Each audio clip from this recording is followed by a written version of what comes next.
Oubliez un instant les pavillons à tête de mort, les trésors enfouis. Avant tout ça, le mot pirate n'existait même pas.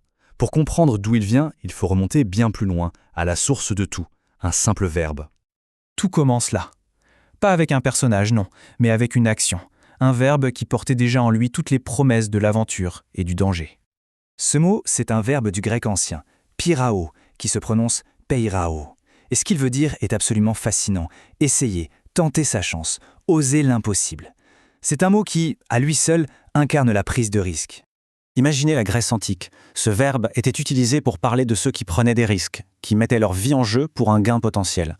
Et à l'époque, la mer, c'était l'aventure par excellence, à la fois une route commerciale et une frontière périlleuse, le terrain de jeu idéal pour tenter sa chance. Et donc tout naturellement, de cette action de tenter, un nom a fini par émerger pour décrire la personne qui l'accomplissait. Le verbe pirateo a donc donné naissance au nom pirates. Littéralement, celui qui tente ou celui qui entreprend une attaque. Le pirate, d'un point de vue linguistique, vient de naître. Mais attention, au tout début, un pirate n'est pas forcément un criminel au sens où on l'entend. C'est un audacieux, un opportuniste qui saisit sa chance, par exemple en interceptant des navires marchands. Il n'est pas encore l'incarnation du mal, il est simplement celui qui ose. Sauf que cette image de l'aventurier un peu casse-cou va radicalement changer avec l'arrivée d'une nouvelle superpuissance, les Romains. C'est là que les choses basculent et que celui qui ose devient un ennemi public. Les Romains, comme souvent, ont emprunté ce mot au grec.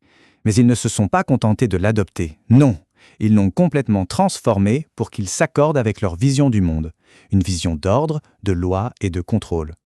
Le piretes grec devient alors le pirata latin.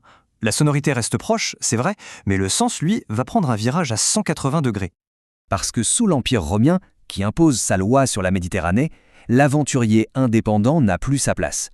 Le pirata, ce n'est plus seulement celui qui tente sa chance. Il devient le brigand de mer, un voleur, un hors-la-loi qui ose défier l'autorité de Rome. Le mot a désormais une connotation entièrement négative. C'est un changement majeur.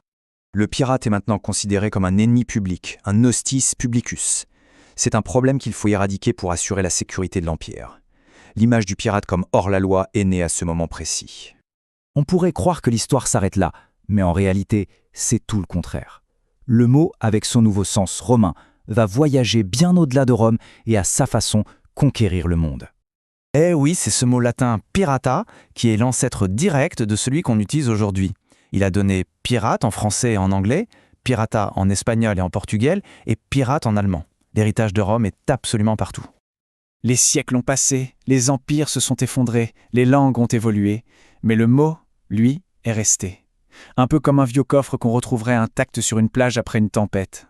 Et ce qui est incroyable, c'est que même au cœur de notre mot moderne, on peut encore entendre l'écho de sa racine grecque originelle, pera. Cette idée fondamentale de l'essai, de la tentative, de l'aventure risquée, elle n'a en fait jamais vraiment disparu. Bien sûr, aujourd'hui, quand on entend le mot pirate, on pense tout de suite aux sabres d'abordage, aux jambes de bois et aux cartes au trésor. C'est l'image romantique, celle des légendes. Mais si on gratte un peu cette couche de mythe, le sens originel est toujours là, bien présent. Le pirate, fondamentalement, c'est celui qui tente, celui qui ose repousser les limites, quitte à affronter l'impossible. La question qu'on peut se poser, c'est « mais pourquoi ? Pourquoi est-ce que ce mot a traversé plus de 2 millénaires sans jamais s'effacer ?» La réponse, elle est peut-être là, tout simplement. C'est parce qu'il raconte une histoire qui nous parle à tous, une histoire profondément humaine qui va bien au-delà du bien et du mal. Il raconte notre fascination pour le risque, pour cette idée de tout miser sur une seule et unique tentative, pour voir ce qui se passe. Il raconte aussi notre attirance pour le défi, pour le fait de se mesurer à des forces plus grandes que soi, que ce soit un empire tout-puissant ou l'océan lui-même. Et finalement, il incarne ce désir universel d'explorer l'inconnu, d'aller voir ce qu'il y a derrière l'horizon, là où personne n'est encore allé. Le mot pirate, ce n'est pas juste l'histoire d'un voleur, c'est un peu l'histoire de l'audace humaine elle-même.